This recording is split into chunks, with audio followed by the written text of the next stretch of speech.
Journal avec STM Transport Voyageurs. Une nouvelle façon de voyager.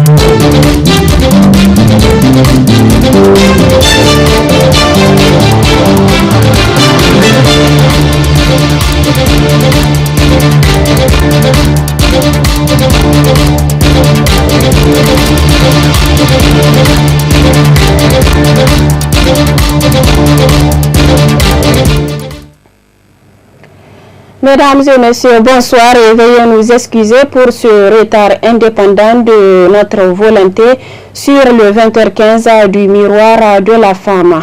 Cela dit, point de presse conjoint du ministre de l'Élevage et porte-parole du gouvernement Tijani Abdul Kadri, du ministre de l'Intérieur et du procureur de la République sur l'affaire de saisie de drogue à Agadez par les agences de l'Office central de répression des trafics illicites des stupéfiants octrice. Un extrait de leur intervention. Comment est-ce que l'État compte-t-il renforcer son dispositif pour améliorer le travail qui est fait par l'Office? Je pense qu'il y a déjà, d'ores et déjà, un dispositif classique qui est là. C'est celui de contrôle aux postes frontières que les services effectuent. Au-delà de ça, il y a également des patrouilles qui sont organisées et toujours dans le même objectif. Et tout ceci est soutenu bien évidemment par un réseau de renseignement. Parce que pour être efficace, il faut avoir la bonne information et en temps utile. Je pense qu'ils ont ce dispositif et c'est comme je l'ai dit, il s'agira de le renforcer, de l'améliorer. C'est un travail inclusif. Comme vous le savez, l'office est composé d'acteurs mixtes. Vous avez la police, vous avez la gendarmerie, vous avez la douane. En tout cas, c'est un travail d'équipe qui est fait et dans la parfaite synergie et dans la parfaite harmonie. Il s'agira donc de le renforcer, comme je l'ai dit, en termes de ressources humaines, mais également en termes d'équipement technique, de logistique, toutes choses qui contribuent à le rendre plus efficace. En tant que tutelle, le ministère de l'Intérieur s'engage à donner tous les moyens à cet office qui fait ses preuves depuis qu'il est mis en place. Les résultats sont là, vous avez pu les apprécier tout à l'heure quand ils ont été égrenés par le ministre porte-parole du gouvernement. Ce sont des techniciens, c'est eux qui savent mieux que quiconque quelles sont les méthodes qu'ils doivent utiliser pour pouvoir travailler de façon efficace, pour aboutir à des résultats probants. Et nous, notre rôle serait de les mettre dans les conditions. Nous allons donc effectivement leur donner tous les moyens qu'il faut pour pouvoir augmenter leur capacité en matière de renseignement. Les incinérations, il y a deux sortes. Il y a une incinération classique qui est habituellement organisée et qui concerne les drogues qui font l'objet des saisies à travers et de confiscations à travers des décisions de justice qui sont devenues définitives. Ça, ce sont les incinérations auxquelles on est habitué. Et en général, c'est toujours à l'occasion de la journée internationale de lutte contre la drogue que les ministres de la Justice envoient des messages aux différents chefs de juridiction pour organiser des cérémonies aux fins d'incinérer des drogues qui ont été saisies à travers des décisions de justice qui sont devenues définitives et exécutoires. Ça, tout le monde a l'habitude. Je pense que c'est le 24 juin, c'est ça, ou le 26 juin. 26 juin de chaque année, les juridictions procèdent à l'incinération de ces drogues-là. Ça, c'est les incinérations classiques. Mais une incinération peut aussi être effectuée sans qu'il y ait l'intervention d'une décision de justice qui est devenue définitive, c'est-à-dire en cours d'instruction. C'est prévu par les dispositions de l'article 142 de l'ordonnance 99-43 du 23 septembre 1999 relatif à la lutte contre la drogue au Niger.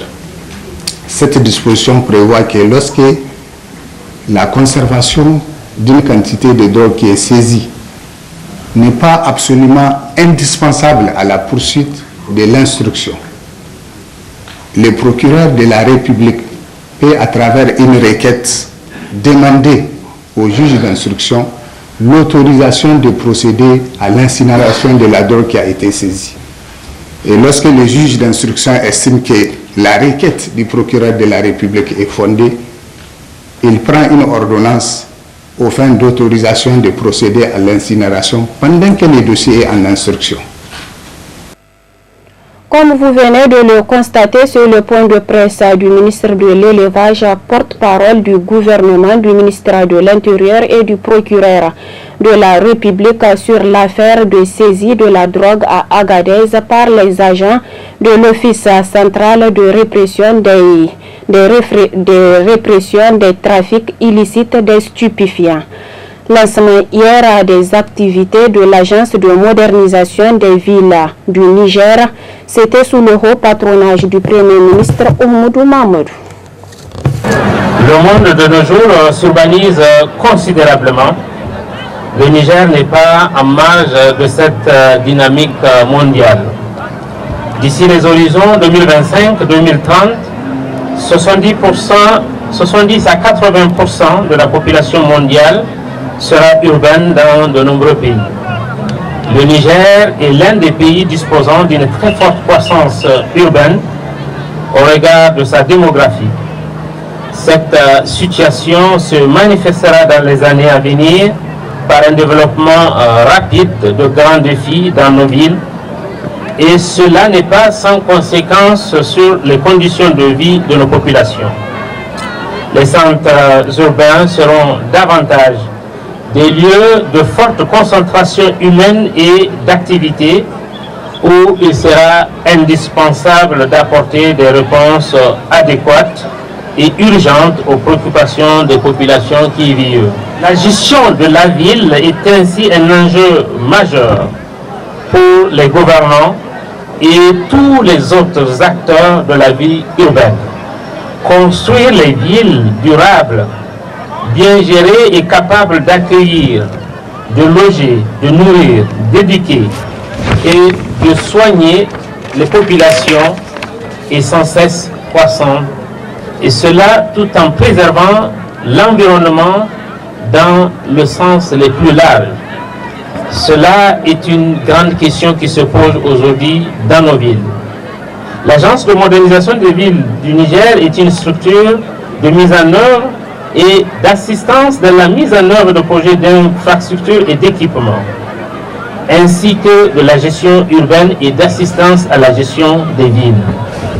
L'AMV conduira un programme qui vise à impulser une dynamique d'urbanisation intégrée et soutenue pour relever le niveau et améliorer la qualité d'accès aux services essentiels dans les centres urbains, tout en favorisant leur essor de centres économiques, culturels, sportifs, ainsi que la modernisation du système urbain et de la gestion de nos villes. C'est un programme d'urbanisme et d'aménagement conciliant les dimensions économiques, environnementales, sociales, culturelles, sportives, qui intègrent les enjeux de la démographie, du genre, de l'étalement urbain, de la sécurité, des nouvelles technologies, de changement climatique pour la construction de villes modernes et durables. Suivons à présent la réaction de l'acteur de la société civile et président du Rodada, Lawali Ayabou, sur le dernier sommet extraordinaire des chefs d'État de la CEDEAO à Accra, Ghana, sur la situation du Mali et aussi la dernière sortie médiatique de la société civile. Le cap a été mis sur le programme de la Renaissance avec la prestation de son Excellence Mohamed Bazoum. Et il a donné le temps avec une nouvelle dynamique de dialogue, d'ouverture envers les acteurs charniers de la vie publique pour leur dire de venir ensemble et de mettre en place son programme pour la Renaissance Acte 3. Il a donné la parole, il a dit venez, je sais que certains dossiers, c'est avec vous seulement que je peux l'aborder. Mais qu'à cela ne tienne, nous avons vu tout récemment, de déclaration en déclaration, l'opposition en sclérose tente de revenir par d'autres stratagèmes. Quoi de plus normal dans un pays démocratique qu'il y ait une opposition, mais une opposition qui puisse construire valablement, qui puisse participer à la construction dans la contradiction. Mais que cela soit accosté par une manche de certains acteurs qui se réclament de la société civile. Non, je pense que cette déclaration n'engage qu'une partie de la société civile. Ça n'engage pas toute la société civile. La société civile, c'est toute une diversité. C'est ce que Bazoum a rencontré. Et ce n'est pas ce que Bazoum a rencontré, le président Bazoum a rencontré, qui a fait la déclaration. C'est un groupuscule d'individus habitués à nous combattre pendant 10 ans de Renaissance. C'est eux qui se sont réorganisés, dont nous connaissons leur organisation, dont nous connaissons leur intention, dont nous avons la maîtrise de leurs objectifs et de leur stratégie. Eh bien, c'est eux qui ont fait la déclaration. Et c'est une coutume. Nous avons leur planification. Ils voulaient organiser une sorte d'insurrection le 27, comme ils l'ont projeté. Ils vont sillonner ce pays. Ils ne vont que mobiliser leurs partisans, parce qu'ils ont des gens qui sont leurs adhérents, qu'on ne peut pas déconnecter de leur logique illogique, qui est celle de l'insurrection permanente, qui est celle du refus de collaborer au développement. Retrouvons l'intégralité de son intervention en partie magazine de cette édition. Intéressons-nous à présent à la cherté de la vie au Niger. Ces dernières années, cette situation commence à défrayer la chronique au plan national. Certains produits de première nécessité connaissent une hausse exponentielle des prix. C'est ce qui n'est pas sans conséquence sur le ménage. Suivant le constat dans ce reportage de Rali Assane. Au Niger, la question du coût de la vie se pose ces dernières années avec acuité. Les prix des denrées de première nécessité ne cessent de grimper. La vie chère, telle est la plainte qui retentit de toutes parts. C'est un mal que chacun constate et ressent et dont souffrent petits et grands. Malgré les efforts fournis par les autorités pour réduire le coût de la vie, l'autosuffisance alimentaire demeure encore un défi. Le constat est évident. Les produits de première nécessité ont connu une hausse très sensible. On a connu un renchérissement du coût de la vie, particulièrement des céréales, maïs, mil, sorgho, dû à l'interdiction d'importation du Bénin et du Burkina Faso. Et cette année, la saison pluvieuse n'a pas été bonne, la récolte n'a pas été du tout bonne pour notre pays. Donc ces deux problèmes jumelés ont fait que jusqu'ici, le prix des produits de première nécessité coûte cher. Donc cette situation, malheureusement, on ne le souhaite pas, mais on pense que ça risque d'être un peu encore plus cher du fait de l'interdiction aussi de sortie de ces céréales-là du Mali et du Burkina Faso. Sur les différents marchés de la capitale, tous les prix se sont envolés. Le riz, l'huile, le lait, la tomate, le savon, etc. Presque tous les produits de première nécessité sont difficilement accessibles pour les petites bourses. Cette situation vient s'ajouter au pouvoir d'achat déjà précaire de nombreux consommateurs qui, malgré tout, mesurent l'ampleur de la situation. Là aussi, il y a les questions, non seulement les questions d'insécurité, mais aussi il y a la question de fiscalité. Certainement, il y a l'impact douanier, il y a l'impact de la fiscalité. Donc, tous ces paramètres réunis ont fait que les produits coûtent excessivement cher présentement sur le marché. Donc, réduire, ça dépend de l'État. L'État, à travers son stock national de sécurité, peut organiser des opérations vente à prix modéré. Et là, c'est une subvention qui ne dit pas son nom. C'est en cela que ça peut peut-être à la limite, au lieu de réduire, ça peut stabiliser les prix des produits de première nécessité sur le marché. Peut-être l'État sait que peut prendre des initiatives d'incitation à l'importation ou des initiatives de remise, par exemple, de certaines taxes pour faire en sorte que le prix de produits soit stable, soit en tout cas baisse sur le marché. Mais nous, en tant qu'association de consommateurs, tout ce qu'on peut faire, c'est informer, sensibiliser, alerter les autorités et éventuellement faire des propositions. Même si certains consommateurs estiment que ce sont les commerçants qui ont procédé sans vergogne à l'augmentation des prix de certaines denrées alimentaires, il revient au pouvoir public de mettre fin au désordre criard très perceptible sur les marchés, ce qui permettra de soulager le panier de la ménagère en particulier et les ménages en général.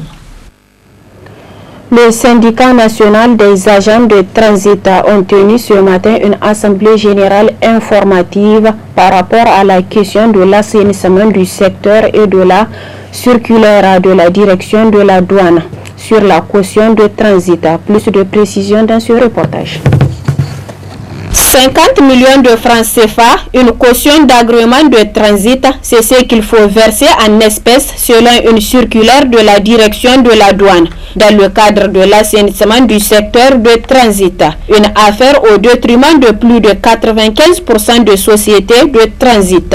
Une question qui revient à la charge du syndicat national des agents de transit à travers le rassemblement de ce membre. Étant donné que nos commissionnaires agréés en douane étaient en audience avec le président de la République pour pouvoir assainir le secteur, et le président a pris les choses au sérieux. Il a pris en main la situation pour dire qu'il faut mettre en place un comité qui serait dirigé par un conseiller spécial, en l'occurrence Jules Baillet, qui serait le président du conseil, le président du comité.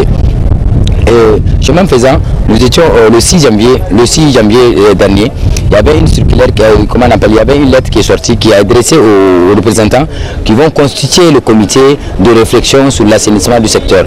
Je crois que le comité, c'est le 6 que la lettre a été envoyée, et avant le 6 déjà la circulaire était sur les réseaux sociaux. Nous avons dit une chose, nous sommes posé une question.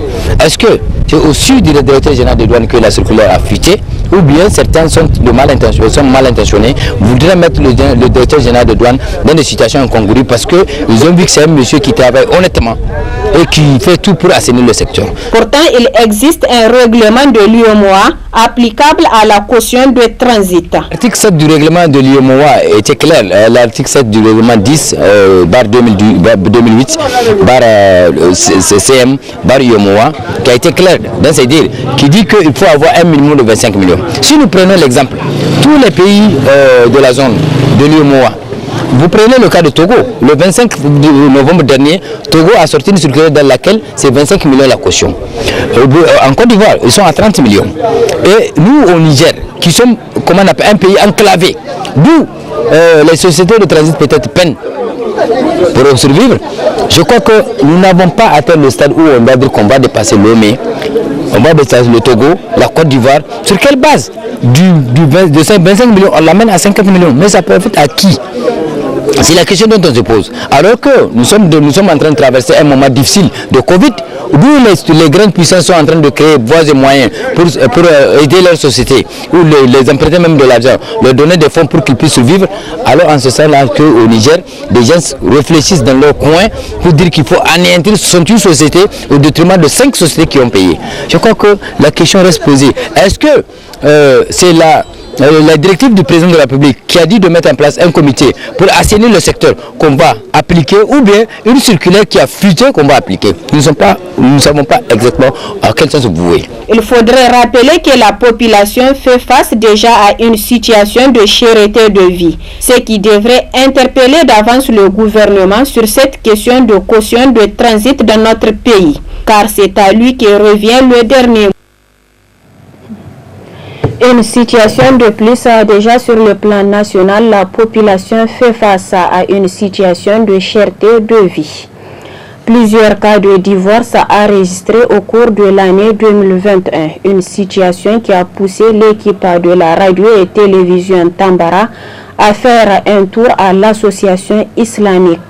Suivant cet élément de Ibrahim Abdelkader sur les images de Abdel Nasser Abdou. Le mariage est un contrat qui unit deux personnes pour le meilleur et aussi pour le pire. Mais le plus souvent, lorsque le pire frappe à la porte, le mariage s'enfuit par la fenêtre. Ceci pousse à des cas d'exception seulement à la répudiation la plus fréquente au Niger. Rares sont les cas qui y vont devant la justice de notre pays. Ces cas de figure nous ont conduit ce matin au niveau de l'association islamique pour toucher le fond des problèmes. Beaucoup de gens pensent que le mariage, c'est une union sacrée de deux personnes. Ce n'est pas une réalité. Le mariage n'est pas cette union de deux personnes, cette union sacrée. Le mariage, c'est un recommandement. C'est-à-dire, le mariage, c'est une adoration. C'est Allah qui dit, quand on se marie, on adore Allah. Quand on se marie, on capitalise des récompenses. Quand on se marie très bien, on a beaucoup de récompenses et que Allah vous donne. Donc ce n'est pas un simple ou une simple union, c'est vraiment une adoration, c'est être d'accord de ce que le Coran a dit, c'est être d'accord de ce que la sunna du prophète Mohammed sallallahu alayhi wa sallam a dit. Ces dernières semaines circulent sur les réseaux sociaux faisant cas de 3088 divorces enregistrés au cours de l'année 2021 au Niger. Ce chiffre alarmant nécessite des dispositions adéquates. Malgré tous les garde-fous que nous avons ici au niveau de l'association islamique, en 2018, un taux de 962 cas de divorce. Et ça a beaucoup dérangé. Nous avons essayé de faire beaucoup de choses afin qu'on puisse vraiment diminuer dans ce taux-là. En 2019, 858 et en 2020, oui, 493 en 2020, 493, mais en 2021, malgré tout ce que nous avons fait comme effort, malgré le travail du couloir du conseil, malgré donc tous les garde-fous du président de l'association islamique et ses oulémas au niveau de la salle d'audience, malgré tout, nous sommes arrivés malheureusement à un taux inquiétant, donc qui est de 3088 cas. 3088 cas, vraiment c'est un taux très élevé, un taux qui effraie, et un taux qui doit nous interpeller tous, nous l'association islamique, la population nigérienne, le gouvernement et tout le monde doit mettre la main et vraiment afin qu'on arrive à avoir une société stable, une société vraiment où la paix et la solidarité règnent. Et cela, c'est vraiment le travail de tout le monde. Les oulémas, partout dans les télés, les radios, dans les mosquées, les prières de vendredi à l'association islamique, les grandes cérémonies de Oise, les oulémas fournissent vraiment tout ce qu'ils ont comme effort. Les oulémas font leur travail, mais il reste vraiment le grand travail au niveau des parents, au niveau de la société. Les parents doivent prendre les mariages de leurs enfants en charge. On ne doit pas donner sa fille à n'importe quel garçon. On ne doit pas accepter à son garçon de prendre n'importe quelle femme. Vraiment, les parents ont la lourde tâche, le grand devoir vraiment de veiller à ce que le mariage se célèbre dans la sérénité, à la limite du Coran et de la sunna du prophète Mohammed sallallahu alayhi wa sallam. Ces dernières années, rares sont les mariages qui arrivent à dépasser le cap d'une année. On ne se marie pas pour divorcer du juste après, on se marie pour fonder un foyer légal régi par la loi islamique. Alors, cette situation doit interpeller l'attention de tout un chacun. La maison des jeunes Djadou Sekou a servi de cadre pour le concert de vernissage du deuxième album du groupe musical Fahmey dénommé Traumatisme. C'était samedi dernier en présence de plusieurs artistes, des fans et des partenaires, n'est-ce pas Mamadou Issouf?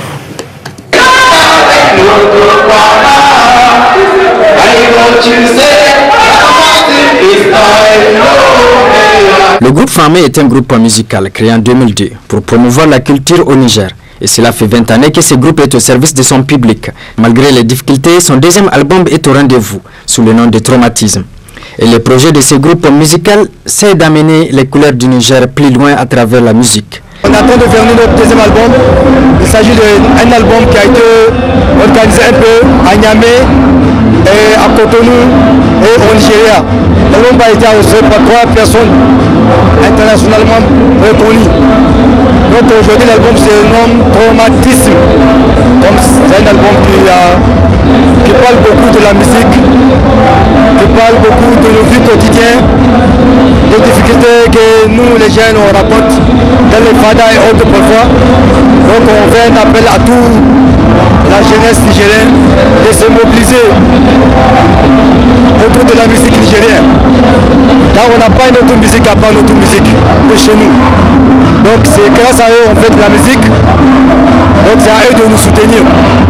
Pour les partenaires et fans du groupe Fahmey, c'est toujours un honneur d'accompagner et soutenir ces jeunes talentueux à aller de l'avant. Donc on parle de culture nigérienne, c'est intéressant d'y assister, de savoir comment est actuellement la culture nigérienne, c'est très important. C'est pour cela que nous avons jugé utile d'être là, présent pour ce fameux concert du groupe Fahmey. Et les accompagnants aussi, c'est très important. Pour le développement de la culture et la valorisation de nos artistes locaux, certains partenaires appellent à consommer local. Le groupe Fahmey que tout le monde connaît, c'est pas un groupe, c'est un groupe qui est à peu près à plus de 20 ans d'existence. Et surtout dans le contexte dans lequel nous sommes, tout le monde sait, on est au Niger et c'est pas facile pour un artiste d'avoir cette durée de vie. Alors je lance un ensemble et je lance un appel à toutes les bonnes volontés, surtout à l'État nigérien qui, au lieu de prendre des artistes étrangers qui viennent de l'international, leur donner des millions, leur donner de bonnes œuvres, leur faire des bonnes œuvres, au lieu de faire tout ça là, pourquoi ne pas investir ça dans notre pays? Nous avons des artistes, ils ont du talent, nous avons des artistes qui ont juste besoin d'un petit coup de pouce pour faire de nous ce que nous serons dans l'avenir, pour faire sortir le nom du Niger. Alors je laisse un appel à l'ensemble de toutes les bonnes volontés, que ce soit des entreprises privées ou publiques comme la nôtre, de faire vraiment de leur possible pour qu'ils puissent pousser les artistes nigériens et pour qu'ils puissent donner le meilleur d'eux-mêmes. Enfin, la culture nigérienne est riche avec de grands artistes qui ont du potentiel et qui ne demandent qu'un coup de pouce pour que le monde entier apprécie l'art du Niger. Bon vent au groupe Fahmey, vivement le 3e album. Place à présent à la partie magazine de cette édition consacrée à l'entretien que nous a accordé le président du RODAD, Lawali Sayabou, sur la sortie médiatique d'une coalition de la société civile et la situation sociopolitique régionale. Très bonne réception et au revoir. L'année 2021 était quand même une année de mise en place des institutions de la République. Donc en février 2021, avec les élections générales, l'Assemblée nationale, les institutions républicaines ont été progressivement mises en place parce que selon la Constitution, il fallait renouveler ces institutions à travers le secours au suffrage universel populaire. Cela fut fait, la CENI a bien organisé les élections. Ces élections ont été félicitées par toute la communauté internationale, par les observateurs nationaux et par les observateurs internationaux. Donc le cap a été mis sur le programme de la Renaissance avec la prestation de son Excellence Mohamed Bazoum et il a donné le ton avec une nouvelle dynamique de dialogue, d'ouverture envers les acteurs charniers de la vie publique pour leur dire de venir ensemble et de mettre en place son programme pour la Renaissance Acte 3.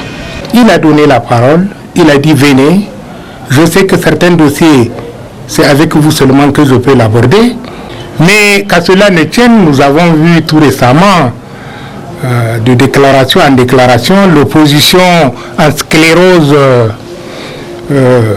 tente de revenir par d'autres stratagèmes.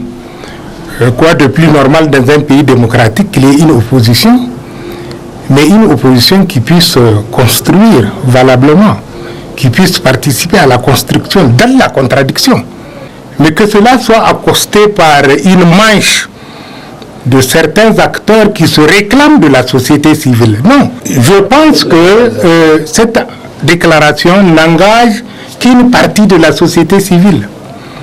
Ça n'engage pas toute la société civile. La société civile, c'est toute une diversité. C'est ce que Bazoum a rencontré. Et ce n'est pas ce que Bazoum a rencontré, le président Bazoum a rencontré, qui a fait la déclaration. C'est un groupuscule d'individus habitués à nous combattre pendant 10 ans de renaissance. C'est eux qui se sont réorganisés, dont nous connaissons leur organisation, dont nous connaissons leur intention, dont nous avons la maîtrise de leurs objectifs et de leur stratégie. Eh bien, c'est eux qui ont fait la déclaration. Et c'est une coutume. Nous avons leur planification. Ils voulaient organiser une sorte d'insurrection le 27, comme ils l'ont projeté. Ils vont sillonner ce pays. Ils ne vont que mobiliser leurs partisans, parce qu'ils ont des gens qui sont leurs adhérents, qu'on ne peut pas déconnecter de leur logique illogique, qui est celle de l'interruption permanente, qui est celle du refus de collaborer au développement, qui est celle de dire que le Niger doit être dans une récréation définitive, alors que le Niger n'est plus ce pays en récréation. C'est un pays qui est tourné résolument vers le développement. Avec le président Bazoum, je crois qu'ils resteront sur les carreaux, ils regarderont le train passer. S'ils ne veulent pas rentrer dans le train du développement, ils vont battre le pavé pendant les 5 ans, ils vont le rebattre jusqu'à 10 ans prochains, parce que nous serons là debout. Avant de prendre la retraite, parce que la plupart d'eux sont des retraités sociaux. Vous savez, je dis que je suis parmi les apôtres de ceux qui ont prédit tout ce qui se passe, ou tout ce qui se passera au Mali.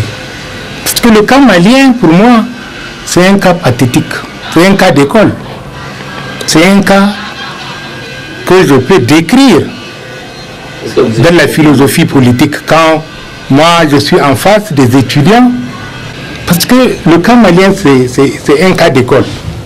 Tout ce qui s'est passé au Mali, les mécanismes de la CEDEAO sont clairs, ils s'imposent, c'est des directives qui s'imposent aux États. Il n'y a pas de négociation.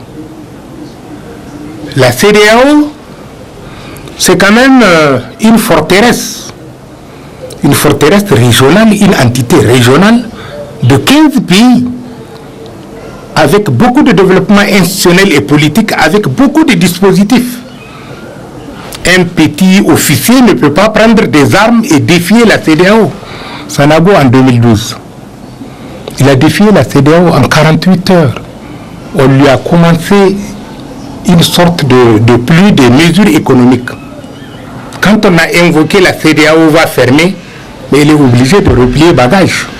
Et vous voyez, beaucoup de Nigériens sont en train de prendre position pour s'arc-bouter autour de ce garçon-là. Mais parce que pour la plupart des cas, c'est des gens qu'on connaît. On connaît quand même, c'est des gens qui... On connaît leur appartenance. Donc c'est des gens de l'opposition qui sont incapables de jouer aux démocrates.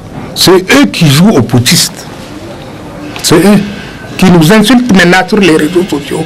Des Nigériens qui mangent des plats nigériens, qui dorment dans des maisons nigériennes, mais qui détestent le Niger au profit du Mali. Les mesures d'hier vont l'isoler parce que chez lui-même, il sera contesté le temps de le traiter, le temps que la force d'attente de la CEDEAO se déploie. J'ai vu le communiqué du Mali qui demande à ce que les pays membres de la CEDEAO retirent leur contingent de la MINUSMA.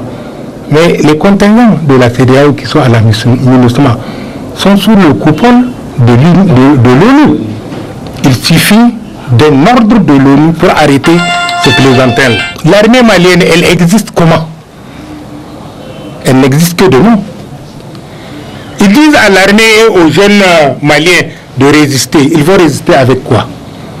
On résiste économiquement, on résiste physiquement avec des armes. Tous les guichets seront fermés. Dans 48 heures, la vie chère elle-même va imposer un autre comportement. Et donc nous pensons qu'avec ces mesures, le peuple malien va se réorganiser très rapidement. Avec le soutien de la CEDEAO, le peuple malien va se lever pour chasser ces bandits et instaurer la démocratie, instaurer les élections et que le Mali revienne. Parce qu'on ne peut pas laisser le Mali couler dans les mains des sanguinaires, des criminels, de quelques individus qui ont l'appétit du pouvoir, qu'ils fussent officiers ou pas. Quelle voie de sortie? La voie de sortie, c'est que le peuple malien s'organise avec l'appui de la CEDEAO. C'est le départ de Goïta. Le pays était divisé parce que les forces vives n'étaient pas à l'analyse. Il n'y a que des pro-poutistes qui étaient à l'analyse. Marico est en prison pour avoir dit il n'est pas d'accord avec les poutistes, il veut qu'on organise les élections. Beaucoup de prisonniers sont là au Mali. Ne pensez pas que le peuple malien ne se bat pas. Le peuple malien se bat. Mais la communication a fait que les Russes, avec les quelques Maliens, ont dominé la communication sur la toile et ils ont eu à organiser une sorte de communication payante sur les réseaux sociaux pour dominer la toile. Mais le peuple malien se bat pour les élections.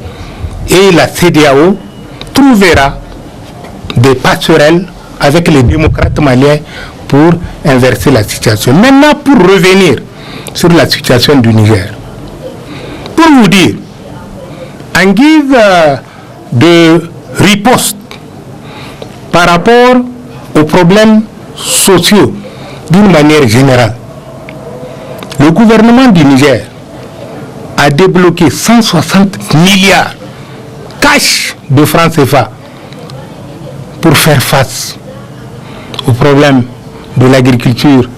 On a injecté plus de 11 milliards, acheté des produits vivriers, ravitaillés au niveau de l'OPVN, vente à prix modéré et distribution gratuite. Déjà, ça commence. Rien que pour la question de l'éducation liée à l'insécurité, 6 milliards ont été débloqués pour les cantines.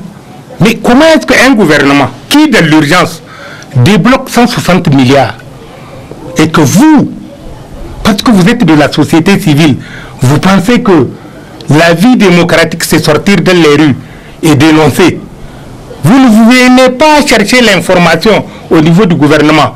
Vous vous revendiquez de la société civile. De quelle liberté vous vous revendiquez pour dire que non, nous sommes de la société civile, nous allons sortir le 27, nous allons faire l'insurrection, nous allons manifester. Au nom de quoi? C'est quoi qui légitime votre manifestation?